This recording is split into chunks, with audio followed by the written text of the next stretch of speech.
What is up, Fanatics? It's 8 p.m. Mountain Time, and that means another episode of Home Theater Fanatics Live. Tonight is episode, 181, I think. It's pretty crazy. And we've got kind of an interesting episode tonight. So, yeah, as Double A says, it is Projector Hour. Um, and I should be live on Instagram as well. And I think I'm actually in the middle of the screen there, and hopefully I have sound and everything. I don't know, but that's an experiment, and we're focusing on the normal stream. But we're going to talk about an event that took place this past weekend. It was actually a 3-day event, and it went from Friday through Sunday.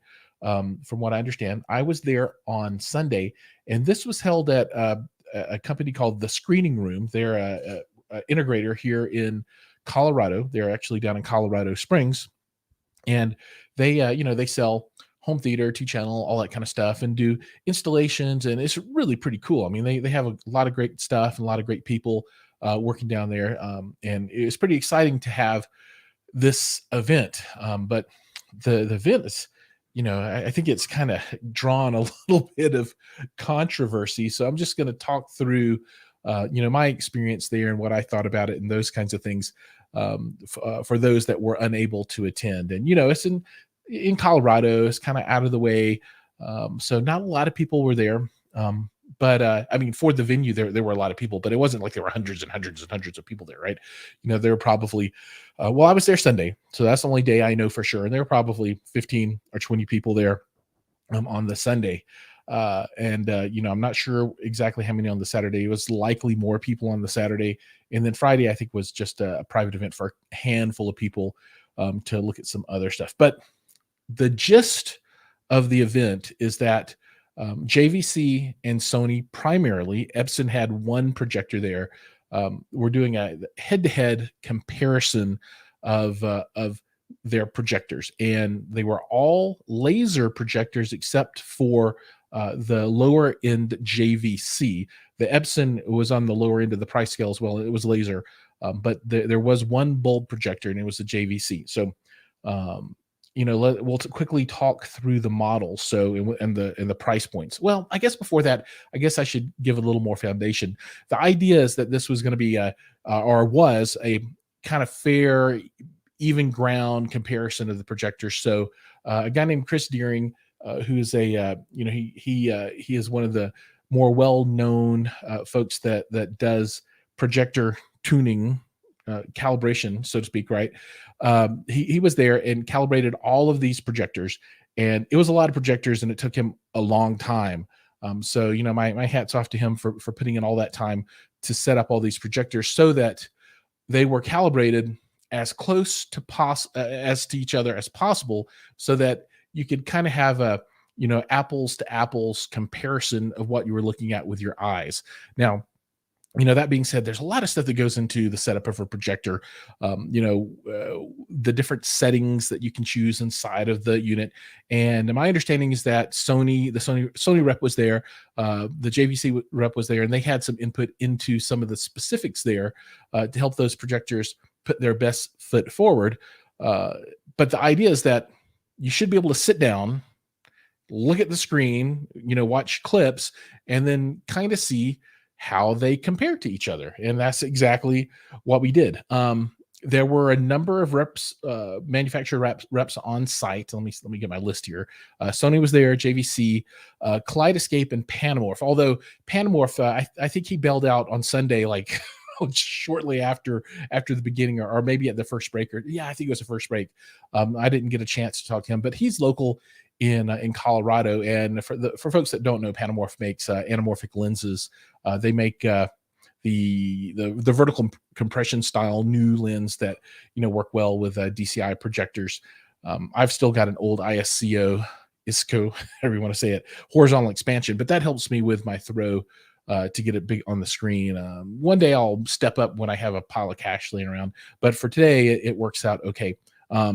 Kaleidoscape, everybody knows that I'm a huge Kaleidoscape fan, just absolutely love it. And they were there. The Mountains sales rep Matt was there, and it was nice to speak with him. And I didn't really talk with the Sony or the JVC reps very much, but they were there, and they had comments throughout the exercise. Now, the projectors that were on display, I guess you'd say, there were 8 of them, I guess. So there was an Epson, which is the LS 12,000, which is retail about $5,000. So there were 3 classes, and we'll just talk through them in classes. So in the lower price class, there was the Epson LS 12,000, the Sony, and I'll say the long name, and then I'll just use the nicknames later.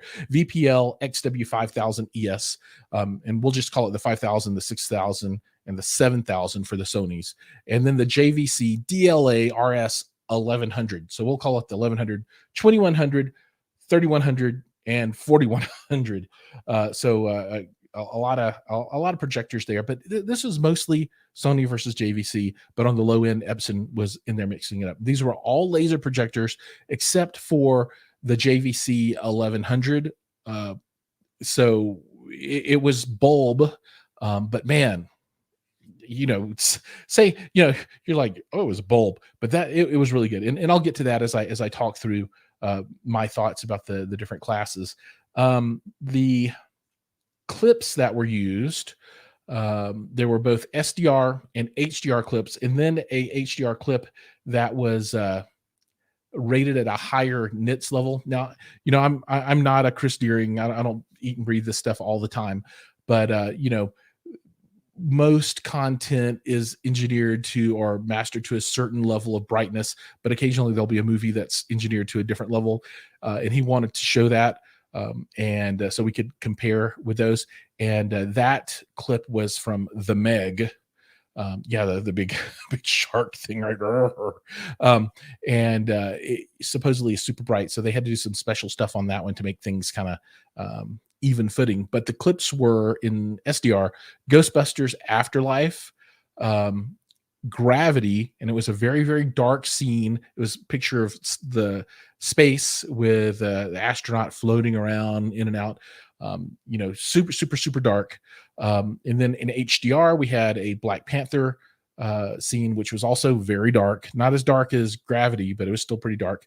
A scene from the original Alien movie, which has, I don't know, I haven't seen this in so long, so I don't know, a dude who walks around and there are these gold columns, right? And then he finds like a carcass of one of the aliens, like the skin that it shed.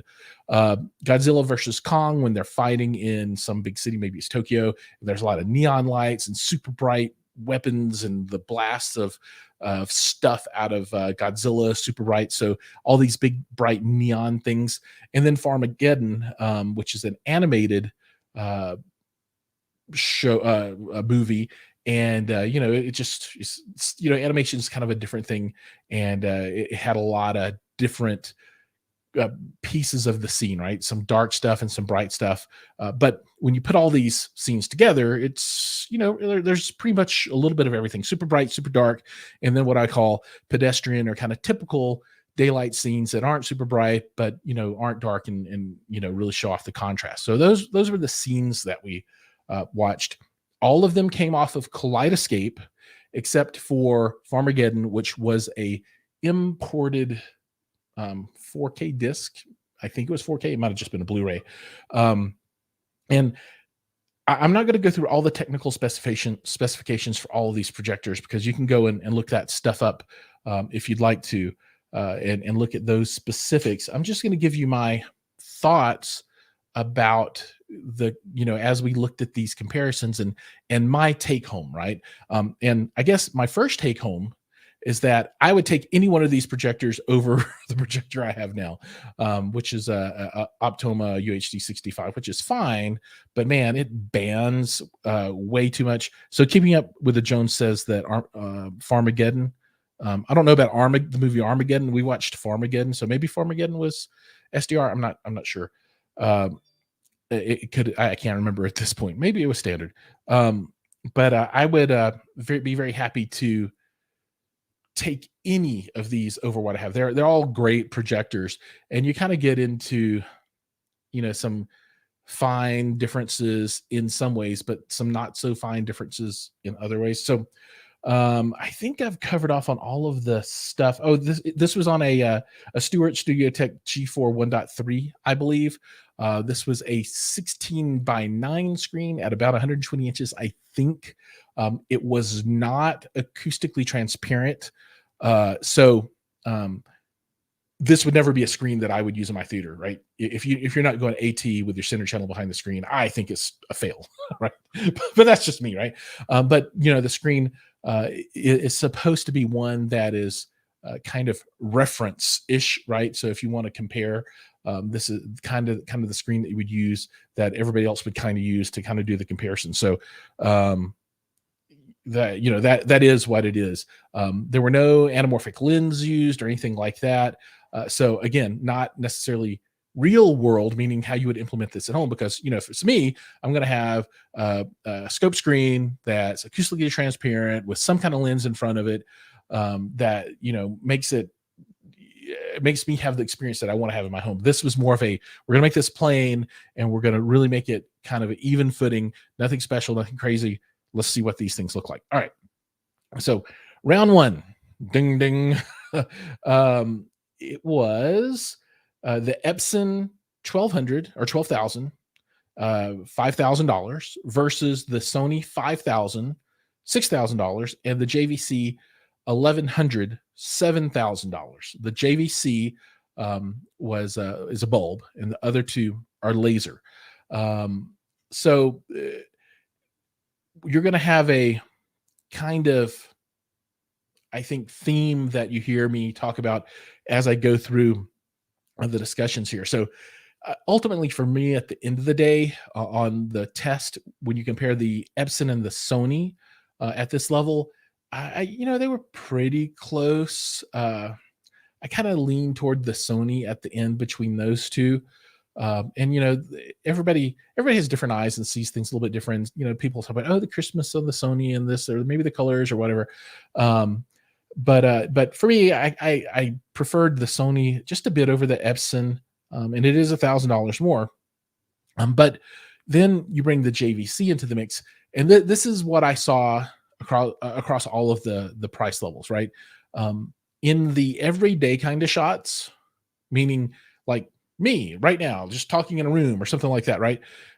It's pretty. They were all close enough that I wouldn't take pot shots at anybody, right? They were all great. I mean, like I said, I would be happy to have any of them. They were all good.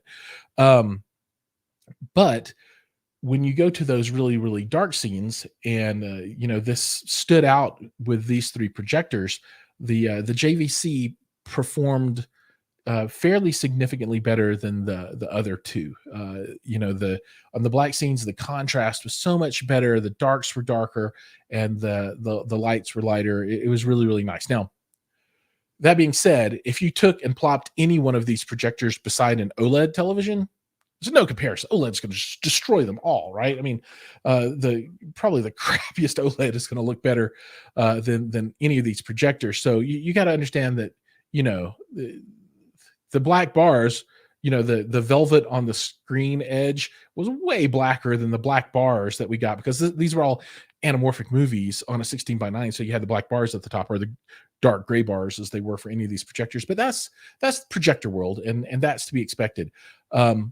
But all that being said, the contrast on the JVC was super, super, super good.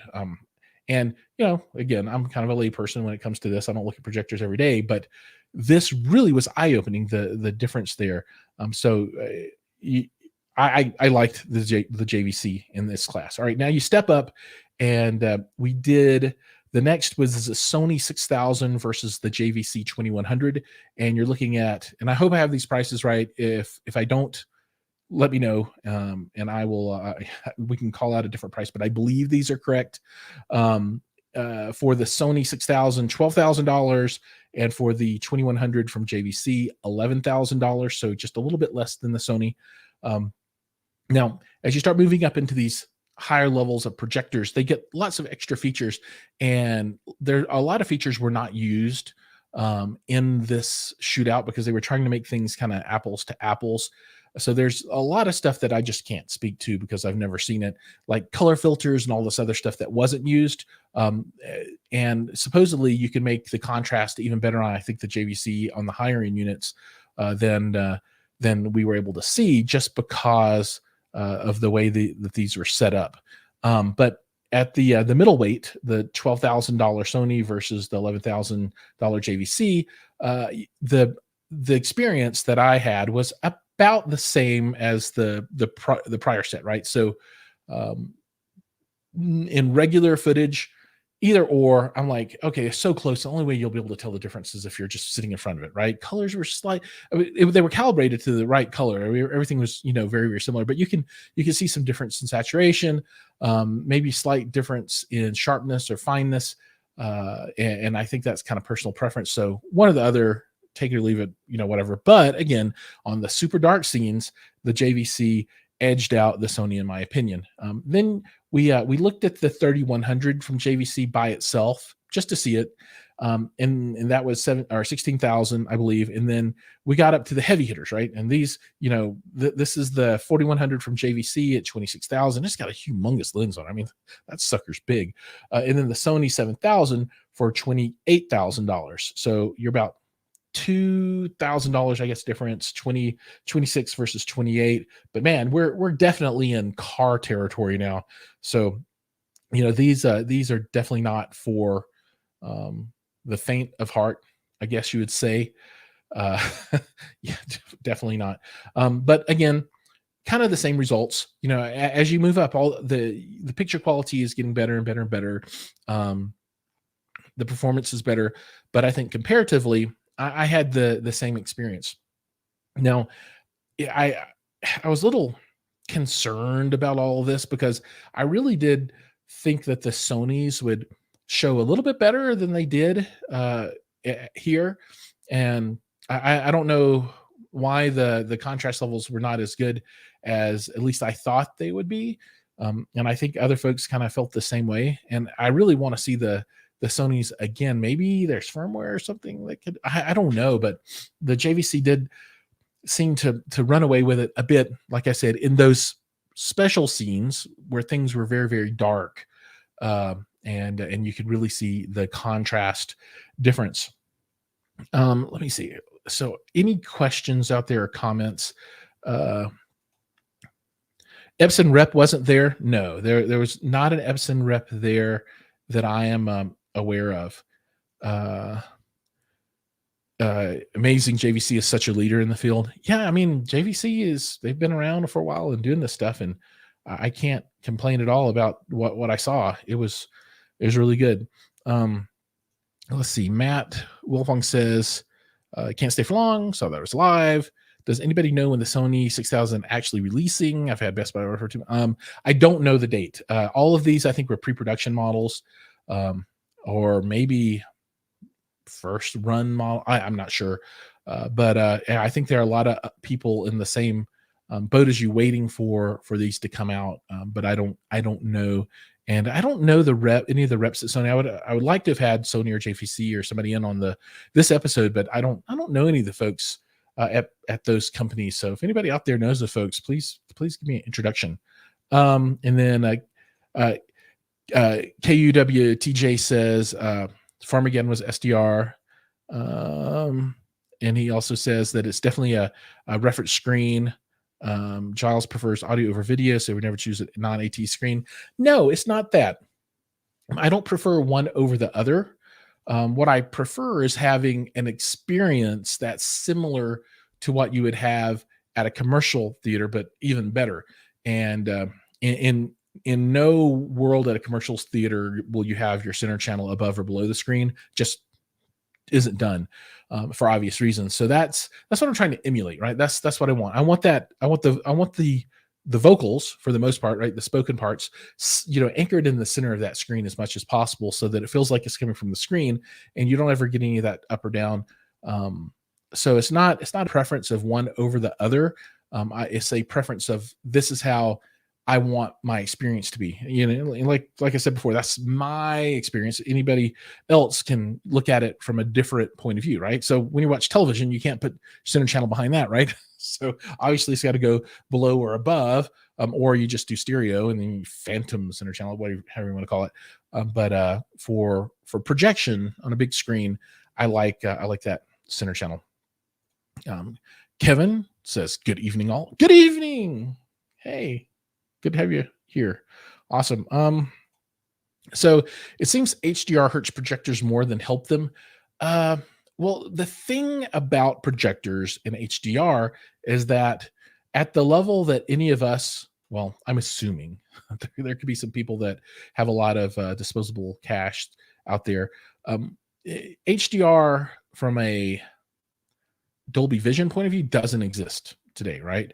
I know there are some USTs that are starting to introduce Dolby Vision. There's a Hisense one that's doing it, but HDR10 I think is kind of the max. It's just it's not, the technology is really not designed, I guess, for projectors specifically. On a television screen, right? You can get LCD that can burn your eyes out, right? It's so bright. So it's that's more appropriate for high dynamic range, but not so much on projectors. Does it hurt them though? I don't think it hurts them. I think you just have to know how to treat things, set it up correctly so that it looks good. I like HDR, but I don't have any problems watching SDR content at all. I'm totally cool with that. Are any of them 3D capable? Yes, I'm sure.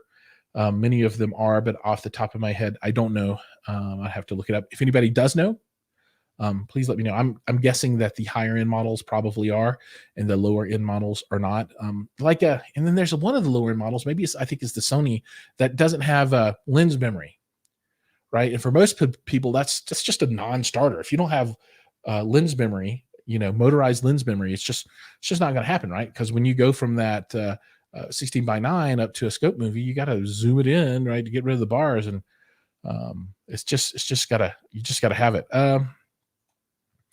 So Joneses says HDR is definitely challenging for projectors, even with the JVC's dynamic tone mapping. OLED is definitely beating any projector. Absolutely, I agree. Kills me to say it, but it's true. If you put Mad VR Envy Extreme, so Mad VR, they are a wonderful company. And then there are two companies that are kind of leaders in that realm, Mad VR and Lumagen. Lumagen uses the older FPGA kind of technology, so that chip just does one thing and it does what it does.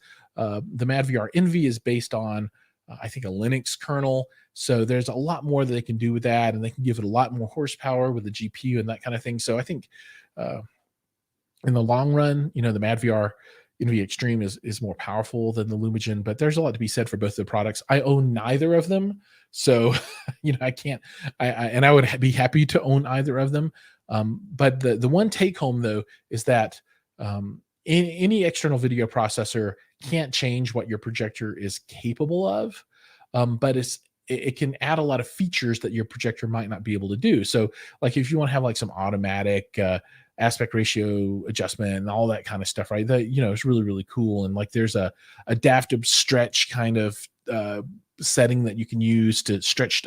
They're really cool, and I think they're wonderful products, and I will dip my toes into that market one of these days.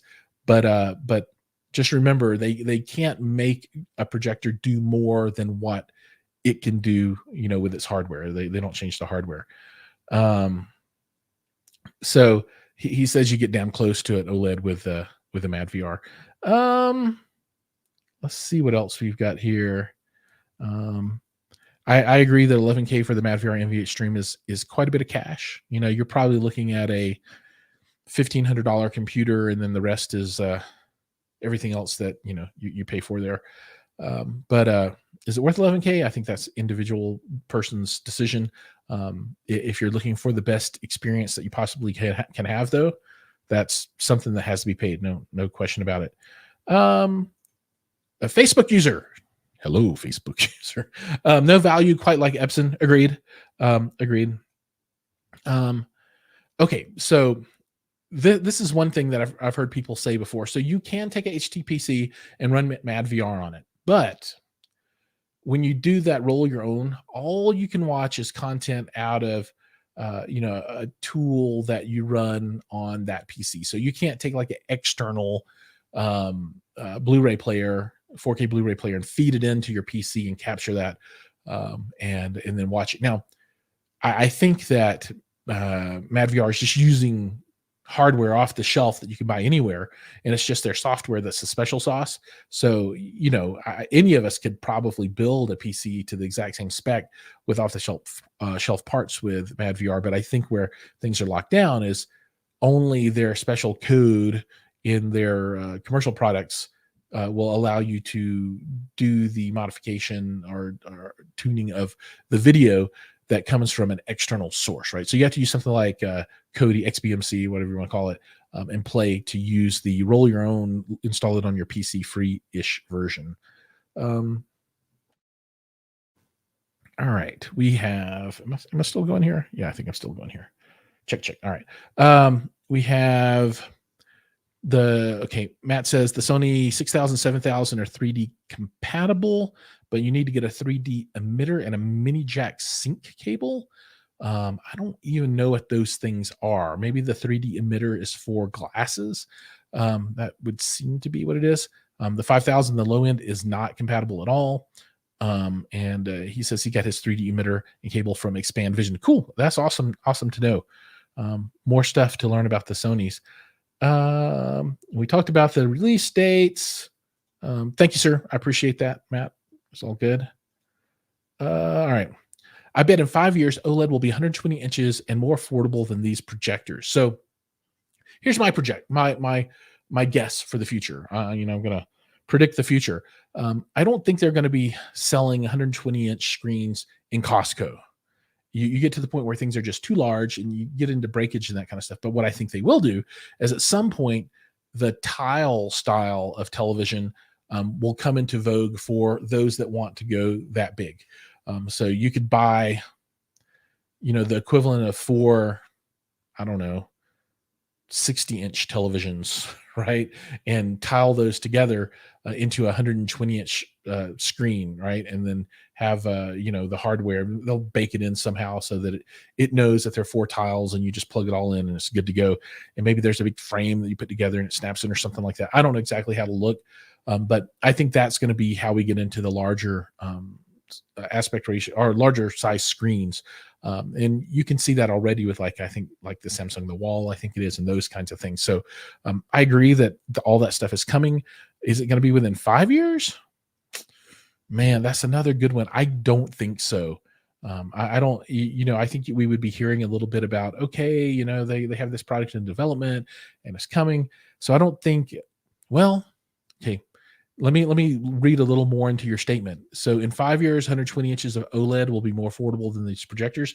If you're talking about the $27,000 projector, then maybe you can get something at that price range. If you're talking about the $6,000 projector, I don't know about that one. So I guess it would depend on which one you're talking about. Sony, they did HDR10 plus, from what I understand. I think they do.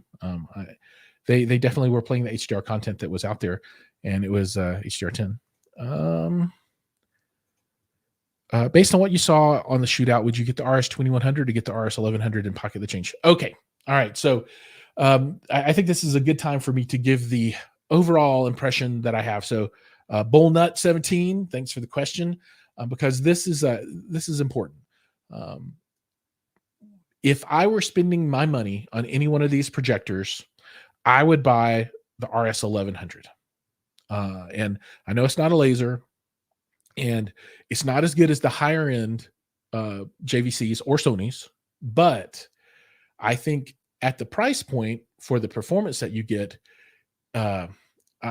it in no way is economical, because it's $7,000. And maybe you can get it for $5,000 from a dealer street price or something. Who knows? There's always wiggle room with the dealers. So don't pay retail MSRP.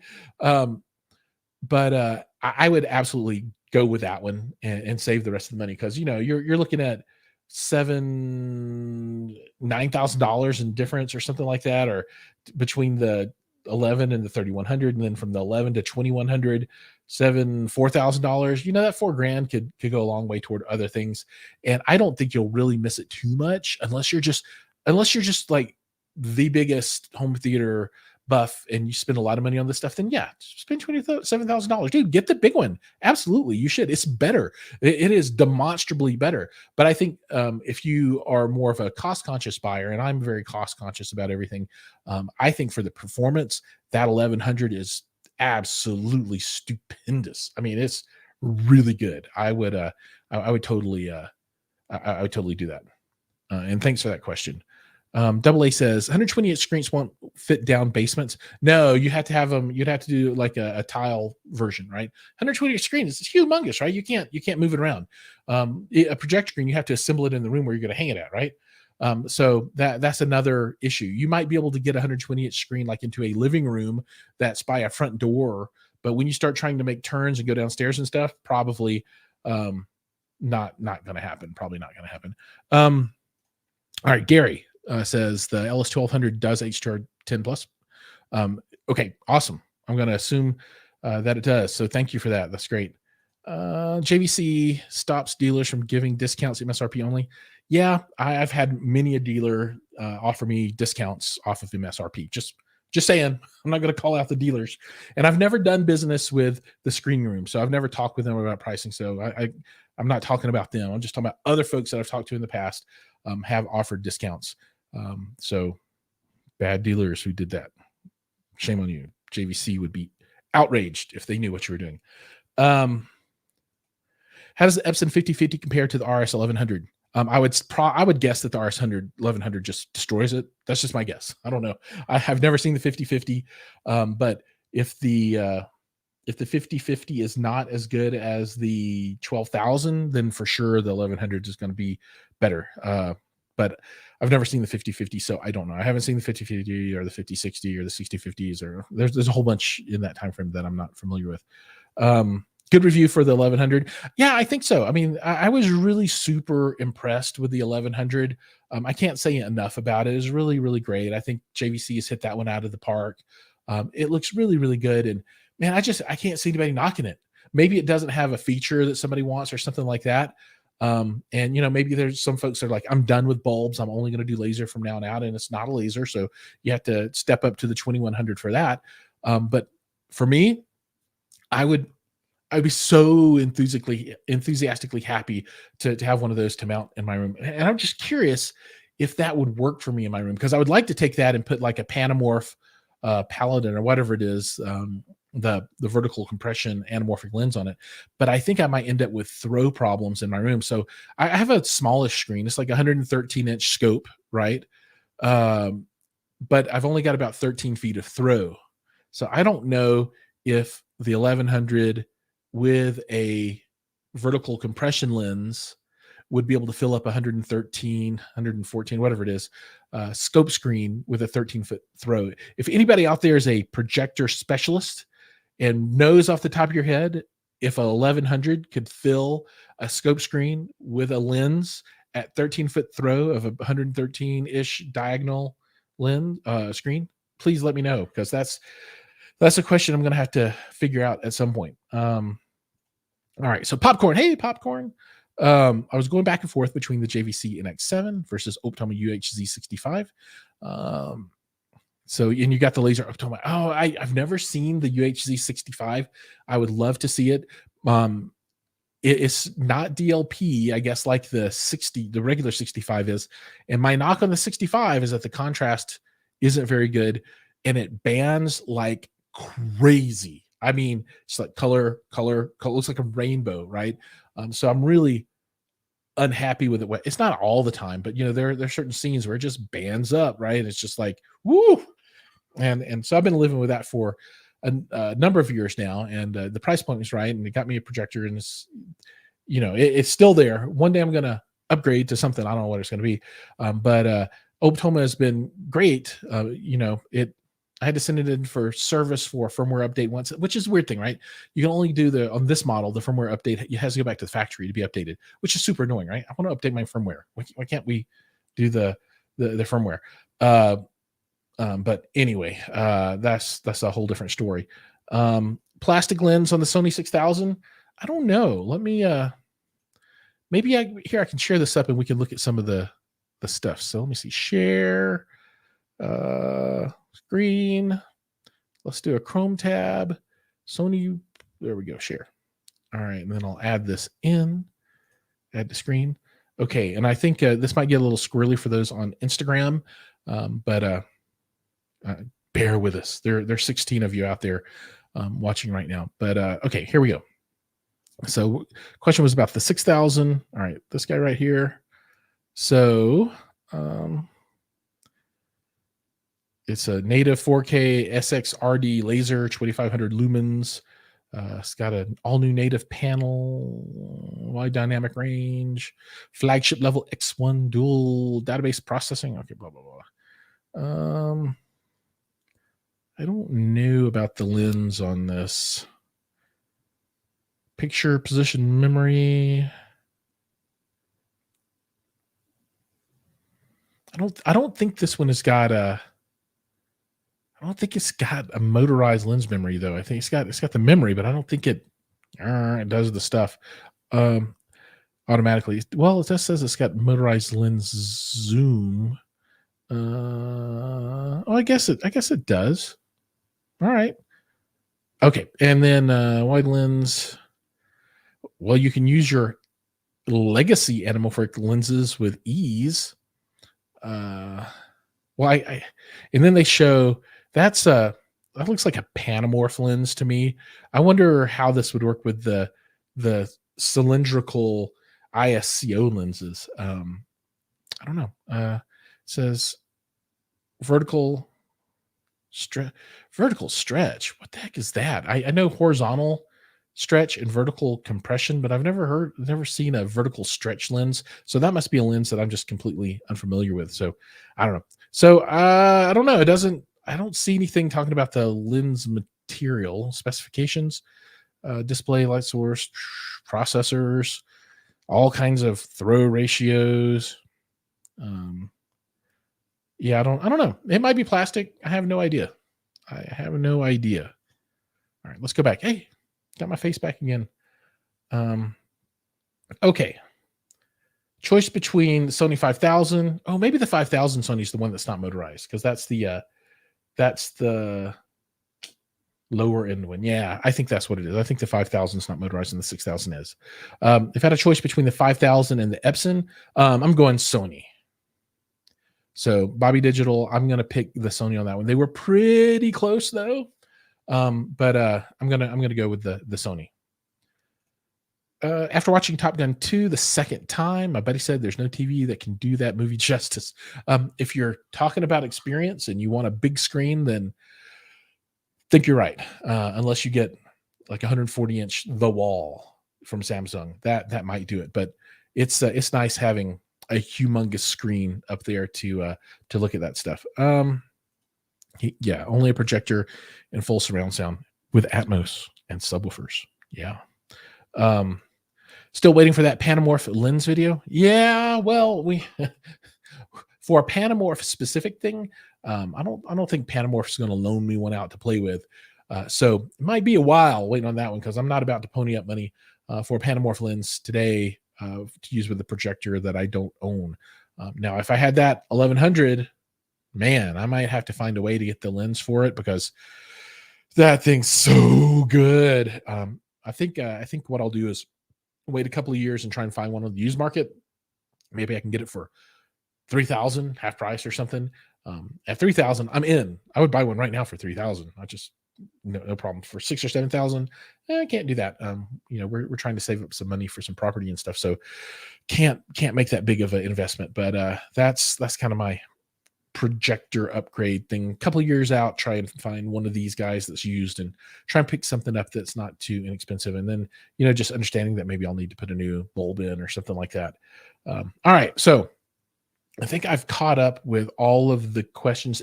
If anybody has any other questions, please get them out now. And I do, before we close, I do want to extend a huge thanks to the screening room. It was really awesome for them to put this event on. And I know that it had to be tough to get all the projectors wrangled and then to get Chris to come in and do all of the setup there. And he said he was never going to do this again. He said on Sunday, he said like 2 or 3 or 4 times. He's like, I will never do this again. I'm not going to come in and calibrate 8 projectors for a shootout like this again, ever. I think it was just a ton of work, and I think it was really hard for him. So I appreciate him coming in and doing that as well, because it was really educational for me.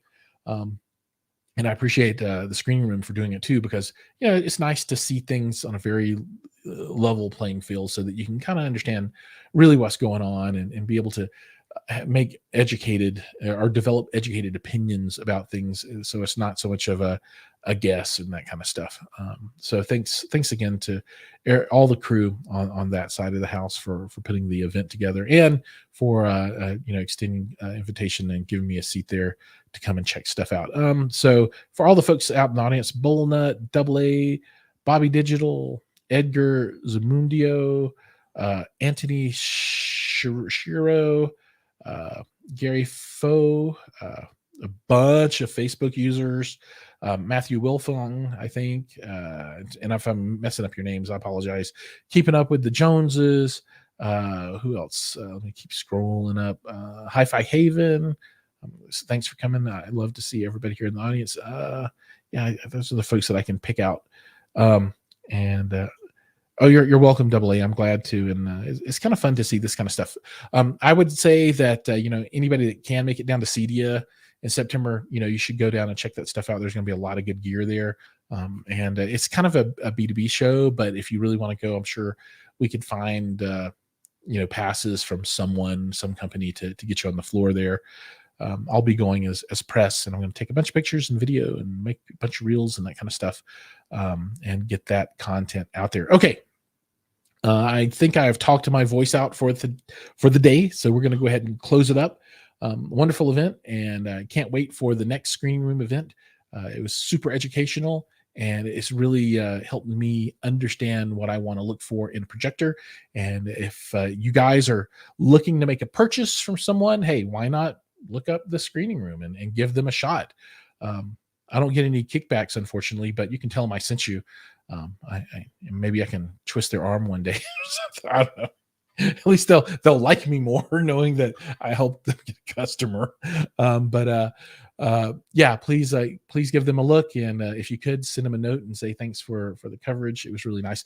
Oh, also, they're going to have their own video for this too. So I'm not an official video for the event, right? I'm just a dude that was there, right? But they filmed and we'll have a real video with the reps from Sony and JVC and probably Epson and everybody else in the video, and that will be the official word from the screening room. This is obviously just me and my business and my 2 eyeballs in my thinking, but they will have their own out. I don't know where it's going to be at, probably YouTube and probably Instagram, although I don't think they have an Instagram, so I think it'll probably be YouTube in some way then. They should have Instagram, and hey guys, if you need any help, let me know. We can figure this thing out for you. But I think I don't think they have one at this point. All right, everybody. Thanks so much, everybody. Oh, man. Percy, no, you missed it. It was so good. We were talking about all the stuff that you wanted to know about. Oh, please watch it back. It'll be on YouTube. It'll be on the secondary YouTube channel. It'll be on Instagram too. I'm going to upload it. But we're also going to Twitch and to Twitter now. And I think I actually have Twitch, Twitter, Facebook, YouTube, and Instagram. 5 platforms. So hopefully, I get a few views off of it. All right, folks, take care. See you guys next Tuesday in the next video.